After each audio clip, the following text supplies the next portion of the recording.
The first note of the Final Requiem did not bloom from the elegant sweep of a conductor's baton. Instead, it emerged as a brittle, almost delicate snap, the sound of a rotted tooth striking the frost-slicked floor of Barrack 7. Alaric Thorne froze on his pallet, listening to the echo as it rippled through the rafters of damp, oil-soaked timber. In that sharp percussion, he heard the beginning of his own end. His greatest burden was not the hunger, nor the biting dark. It was the fact that his body was no longer entirely his own. His right index finger, the same finger that had once coaxed the most ethereal vibratos from a premier string section, was now a jagged talon of industrial steel. The metal was welded directly to the bone, encrusted with a permanent layer of rust and dried lymph. It was his only tool for survival in the Iron Ossuary, yet it was also a parasite, stripping away the last remnants of his humanity. Outside, beyond the thin walls that vibrated with the thrum of the city factory's colossal steam pistons, a blizzard shrieked on this 14th of January. Alaric felt the chill gnawing through his rags, a tunic fashioned from coarse burlap and the cured hides of those who had not survived the previous winter. He knew with a cold, hollow certainty, if he failed his logging quota today, his emaciated frame would be reduced to nothing more than a cubic meter of fuel for the lower-level furnaces. The horror of the ossuary was not merely the cold or the starvation. It was the realization that the camp was a living, wheezing engine, and every prisoner was a replaceable gear. Alaric felt his mind dissolving into the oily chaos of the factory line. To cling to his sanity, he composed a sprawling, mad symphony on the back of his eyelids. Every sound in the camp held a place in his invisible score. The groan of the harbor cranes was the cello section. The wet, hacking coughs of the dying in the corner were the oboes. The rhythmic thud of the central forge was his metronome. He had to finish the second act before his lungs were completely choked with soot and grease. But the High Warden, a man of iron with a hydraulic steam valve for a throat, had just broadcast a new decree. Production was to increase by 35%. It was a death sentence disguised as an industrial necessity. Alaric did not wait for the electric prods. He rose from his pallet, more a morgue shelf than a bed, and stepped into the biting wind. He moved carefully, avoiding the frost-bitten limbs of those who had died in their sleep. He crossed the central yard, where the failures hung from iron posts, their frozen corpses knocking together in the wind like macabre castanets. He walked to the beat of an allegro, his steel talon finger tapping a rhythmic count against his thigh. He needed to find Sledge. The deaf smith was the only creature in this rusted hell who possessed a shred of empathy. Sledge had a grim talent. He could graft copper resonance plates into a prisoner's prosthetics. These plates acted as tuning forks, allowing Alaric to perceive music where others heard only the screech of metal on bone. They met in the shadow of the great grinder, where bones were milled into fertilizer for the chemical vats. Sledge sat motionless, his massive frame largely composed of cast iron plating and copper tubing. When Alaric approached, the smith raised his rheumy, bloodshot eyes, which burned with the reflection of the eternal furnaces. Alaric spoke no words. He pressed his steel talon into Sledge's palm, communicating through a secret language of vibrations. He needed a new resonance for the finale. Sledge nodded, his wheezing breath sounding like a low, mournful tuba. He handed Alaric a sliver of sharpened brass, but his eyes signaled a warning. The price would be high. Alaric would have to steal the blueprints for a new steam regulator from the warden's inner sanctum. It was a suicidal errand, but Alaric was no longer his own master. He was a slave to the sound. He tucked the brass under his rags and headed for the deep woods, where the first conflict awaited. His path was blocked by Nash, the line steward. Nash was a beast of a man whose face had been shattered and rebuilt with a leaking hydraulic jaw that hissed foul-smelling steam. Nash hated Alaric for his silence and his distant, haunting gaze. A gaze that looked through the rusted walls of the ossuary to a world of silk, light, and harmony that no longer existed. The steward extended a massive arm ending in a jagged mechanical claw, demanding the ration Alaric had not even earned yet. A crowd of prisoners gathered, gray, indistinct ghosts in the soot-choked fog. They were not looking for a show. They were looking for blood. Blood was the only currency that never devalued in the ossuary. Nash lunged, his steel jaw snapping with a metallic clack that sent a cloud of scalding vapor into Alaric's face. But Alaric, whose mind was mathematically calculating the intervals between his opponent's heartbeats, dodged with a conductor's grace. He did not use his talon as a weapon.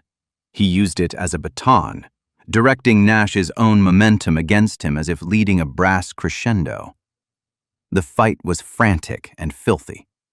Nash slammed a mechanical fist into Alaric's midsection, snapping 2 ribs. The sound of the break rang in Alaric's mind as a perfect crystalline B-flat. Gasping, Alaric lunged forward, driving his steel finger into Nash's leather harness. With a precise twist, he ripped away the heavy copper medallion that served as the steward's badge of office. Nash bellowed, a whistling shriek erupting from his valves. But Alaric backed away, clutching the trophy to his chest. The yard fell into a tomb-like silence. In the law of the ossuary, taking the badge meant you were either the new favorite or a dead man walking. Alaric did not want the power. He only wanted the metal. However, as he glanced at the medallion, his heart skipped a beat that did not fit any score. Under the layer of grime and oil, a name was engraved. He rubbed the metal against his sleeve, and his eyes widened in silent horror. Alaric Thorne. And the date, September 20th, 1925. It was his own signet, lost 20 years ago, before the world had turned to ash. But the reverse side held the true terror. In a familiar, elegant script, it read, "To my favorite performer, from a devoted listener." It was the handwriting of the man Alaric had betrayed 2 decades ago, the man he had sent to the gallows to secure his own place on the world stage. The epiphany shattered his internal rhythm. The ossuary was not a random tragedy. It was a theater of penance, meticulously designed by a ghost who had refused to stay dead. Alaric moved deeper into the frozen woods, where the trees were shackled in iron to force their growth. He had to work. He had to harvest. But his mind was already composing a way into the high spire. If his name was on the steward's badge, then the archives of the ossuary held the answers to the questions he had been too cowardly to ask for 20 years. He looked toward the horizon, where the ash spire pierced the gray sky. He was ready to turn this agony into the most magnificent requiem humanity had ever heard, or the last one it ever would. On the 8th of February, in the year of the final forge, a black sun rose over the Iron Ossuary, strangled by the soot of 1,000 incinerated dreams. The pressure in the city factory's arterial pipes had reached a screaming critical mass. In response, the High Warden issued the decree of the Great Purge. In the vernacular of the machine, this meant doubling the production quotas while slashing rations to 75 grams of sawdust-leavened bread. The stakes were no longer merely survival. Every minor infraction now bypassed the whip and led straight to the smelting vats.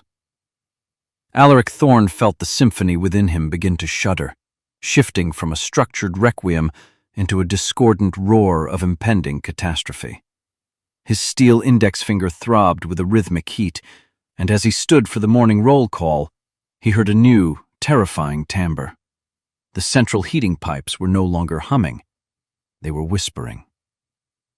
It was a sibilant, predatory hiss, like the turning of ancient vellum pages. Alaric realized with a jolt of horror that the camp had begun to broadcast his own thoughts back into his weary brain. Chapter 8. The High Warden's cruelty reached a new zenith. He ordered the use of living prisoners as biological filters for the oily runoff of the main turbines. Alaric watched, frozen, as his comrades were bound in barbed wire and lowered into vats of caustic sludge. Their bodies became a black slurry, but their terminal screams produced a note of such haunting, crystalline purity, a high soprano, that Alaric found himself weeping as he memorized the pitch. He made a fatal error in judgment when he tried to intervene for a newcomer, a boy with the delicate, long fingers of a virtuoso, whose eyes had not yet been clouded by the gray film of the ossuary. Alaric lunged for the vat, trying to sever the boy's wire with his steel talon, but the mechanism was swifter. The wire snapped back, slicing Alaric's own palm and drenching the metal in hot, rhythmic blood. At that moment, a sound erupted behind him. The massive 10-ton doors of the foundry slammed shut of their own accord. A sudden gale, smelling of scorched hair and ozone, ripped a propaganda poster from the wall, revealing a polished, mirrored surface. In the reflection, Alaric did not see the scarred prisoner.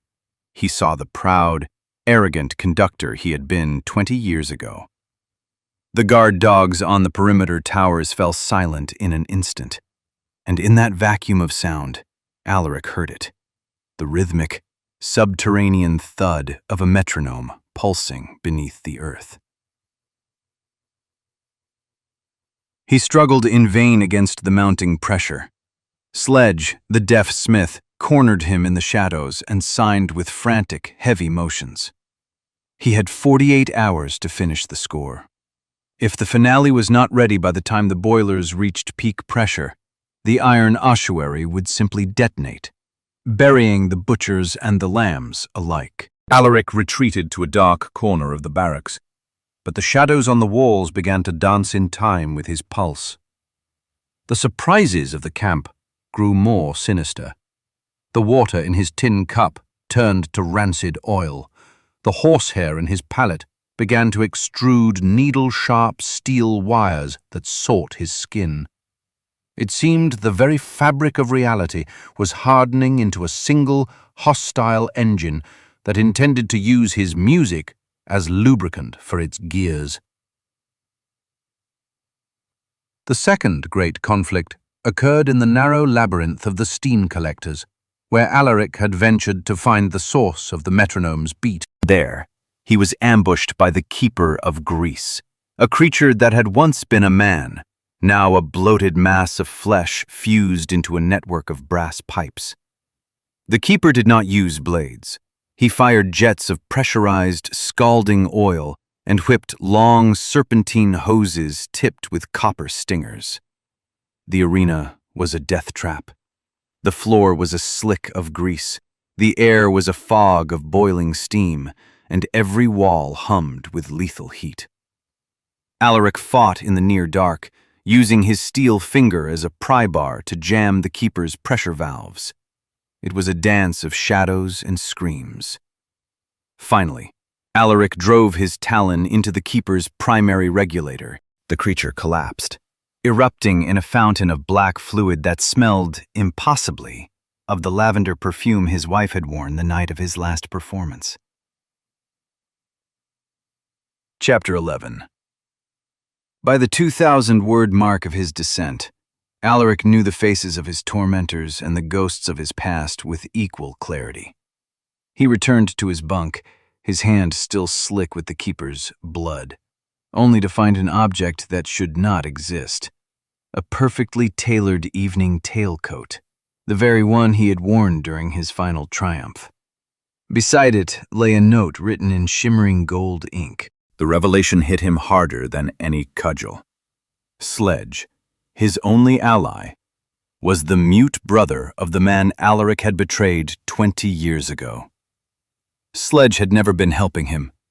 He had been meticulously turning Alaric into a human musical instrument, grafting resonance plates into his body that were designed to detonate at the symphony's final note.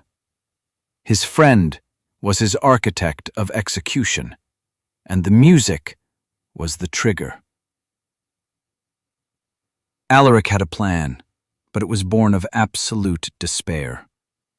He realized he could not stop the music because he was the music.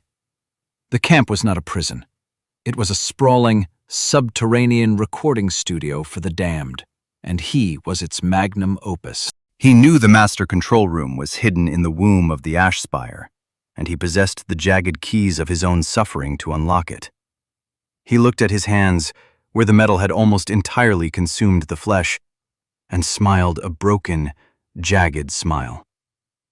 If the world wanted his music, he would give it a sound that would make the heavens crack. But as he stepped toward the spire, the floor beneath him vibrated like the skin of a titanic drum. A voice he had buried decades ago boomed through every loudspeaker in the ossuary, summoning him to the third act. Behind him, the doors to the barracks opened, revealing his fellow prisoners, their faces stripped of skin, their hands clutching bows made of human sinew. The show had begun, and there was no exit for the performers. Chapter 13. On the 15th of February, pain ceased to be a sensation and became a landscape.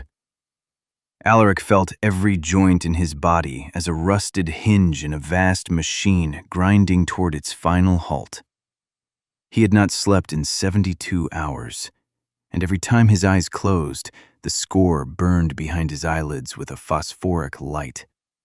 The pressure in the mains reached 500 atmospheres. The walls of the ash spire began to weep a black condensate that tasted of salt and iron. The High Warden's presence was now a physical weight in the air. From the loudspeakers came the sound of 1,000 instruments tuning, a maddening, never-ending cacophony. Alaric's internal copper plate began to pulse out of sync with his heart, a ticking bomb in his chest. Chapter 14. A flicker of hope emerged in the dregs of the 7th disposal sector. Alaric found a dying engraver whose fingers had been replaced with needles. With his last breath, the old man pressed a scrap of vellum into Alaric's hand. The map to the Golden Valve. It was rumored to be the only bypass in the entire system, a way to vent the pressure without triggering the explosive grafts in the prisoners' bodies. If Alaric could reach it before the finale, he could turn the ossuary into a cold, silent tomb, robbing the warden of his grand performance. He began his ascent into the heart of the spire, using his knowledge of harmony to predict the movement of the automated sentries, stepping only when the steam rhythm masked his footfalls. Chapter 15. The tension became a physical wall of sound. He passed through the Hall of Living Libraries, where men were hung like tapestries, their skin tattooed with the camp's ledgers and death sentences. He entered the Zone of Sacred Corrosion, where time accelerated, steel turned to dust in minutes, and flesh grew mottled with rust in seconds. The warden sent his singing hounds, mechanical beasts with throats tuned to dissonant chords that paralyzed the will. Alaric staggered forward, his ears bleeding, guided only by a dim, golden light through the oily fog. The third physical conflict occurred at the threshold of the Golden Valve. Sledge stood in his way, but the smith was no longer human. He had become part of the gate itself. His limbs fused with the iron gears, his eyes replaced by glowing pressure gauges. It was a battle of two ideologies, the creator seeking liberation through silence, and the craftsman who had turned death into a stable form of art. Sledge attacked with jets of superheated steam and iron fists that shattered the floor. Alaric, using his steel talon, darted through the churning machinery of his former friend. In a moment of terrible clarity, he drove his finger into a single patch of soft, living flesh on the giant's neck. Sledge froze, emitting a long, mournful whistle like a dying organ, and the gates groaned open. Chapter 17. The revelation behind the gate was a catastrophe of the soul. There was no golden valve. In the center of the room sat a massive, ornate gramophone. Its needle was fashioned from a splinter of bone, the bone of the daughter Alaric thought had died in a fire years ago. On the wall hung a map of the ossuary, but as he looked closer, he saw it was an anatomical diagram of his own body. The city was not a place. It was a projection of his guilt, scaled up into a nightmare of iron. Every barracks was a scar, every steam pipe was a vein. And the High Warden? He was only the amplified echo of Alaric's own self-loathing. Chapter 18. At the 4,000-word peak of his journey, Alaric realized he was in a perfect trap. He had the power to defeat the Warden, but to do so was to erase himself, for he was the engine that kept the Iron Ossuary breathing.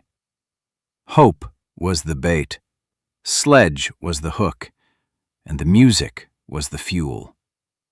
He stood before the gramophone as the pressure in his chest reached the point of no return. The next note would be the last. He was at a dead end where the only exit led into the void he had created by his own betrayal 20 years ago. Chapter 19. On the 19th of February, time collapsed into a viscous sludge. Alaric knelt before the bone meal, the moment of his ultimate humiliation. As he touched the record, the ceiling above him shrieked open. The great chute, the camp's waste maw, vomited a torrent of filth upon him. A scrap metal, icy offal, and the rotted remains of the orchestra he had once conducted. It was the final insult, designed to crush the last shadow of his dignity. His mechanical body was driven into the muck. The Warden's voice, now a grinding tectonic plate, whispered, "Your masterpiece is nothing more than the background noise of a sewer." A hydraulic piston, mimicking a soldier's boot, crushed him into the filth, and in that flash of agony, Alaric finally saw the true structure of his cage. His escape began in the mind. He stopped resisting the pain and began to conduct it. Every spasm of his mangled nerves became a rhythmic motif. He synchronized his failing heart with the pulse of the spire's primary boiler. He began to tap his steel finger against the floor in a complex, polyrhythmic code that canceled out the frequency of the security locks. The spire began to vibrate.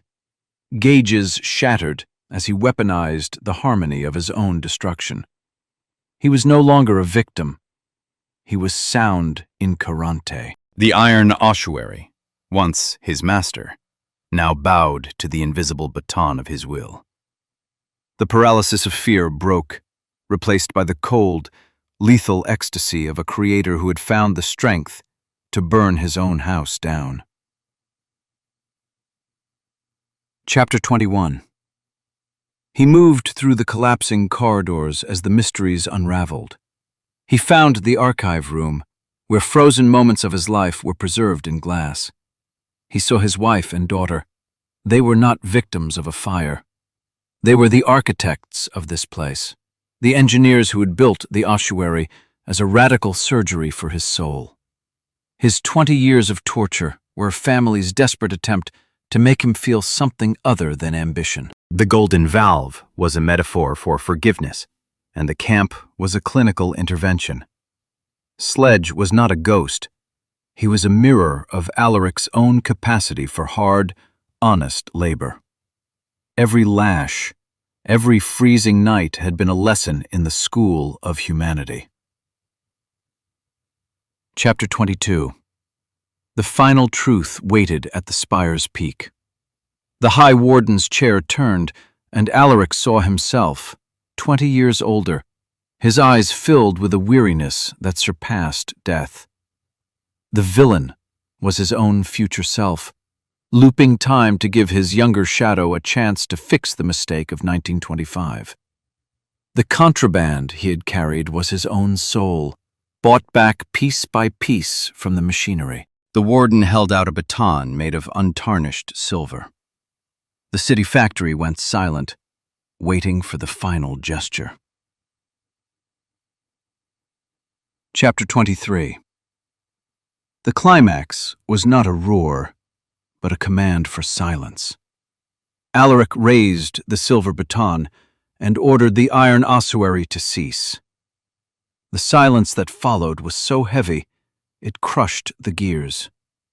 In that quiet, Alaric heard his daughter's voice calling him to breakfast in a warm, distant summer. He closed his eyes, feeling the steel of his body melt back into warm, human skin. The transition was a violent electric shock.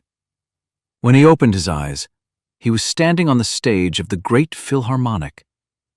The hall was empty, but every seat held a rusted medallion bearing the name of someone he had betrayed.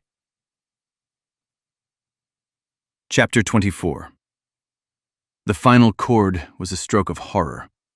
Alaric looked at his hands. They were clean, but his wrists bore deep, permanent grooves from shackles that had never existed in this reality.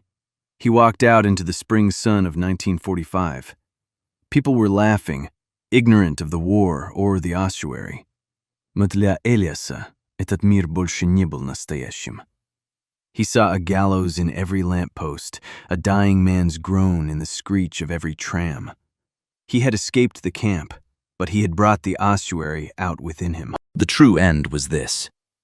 He was now the warden of a phantom city, and he would build its workshops in the souls of everyone who heard his music. He smiled at a passer-by, and the man recoiled in terror, for instead of teeth, the conductor's mouth glittered with perfect steel gears, and from his throat came the faint, high whistle of pressurized steam, announcing the start of a new, eternal shift.